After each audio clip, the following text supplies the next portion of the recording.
perempuan nak keluar malam pun dia kata perempuan tu red flag. Padahal perempuan tu takkan macam tu. Mindset miskin yang kita kena jaga-jaga.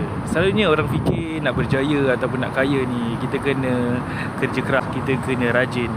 Yes, betul, benda tu betul. Tapi kita kena tengok 3 benda ni ada tak dalam diri kita. Mindset yang pertama ialah always play safe.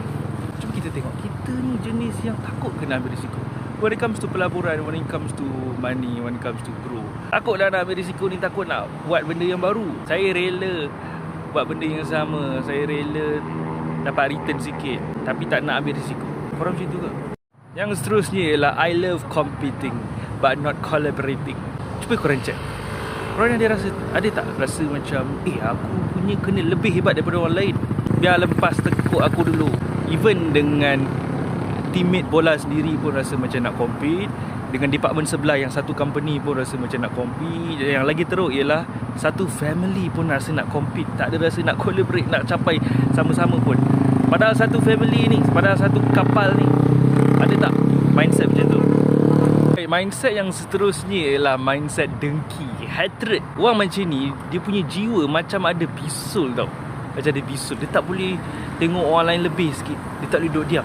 Macam ada bisul lah. Contohnya, perempuan nak keluar malam pun dia kata perempuan tu red flag. Padahal perempuan tu tak kacau dia pun.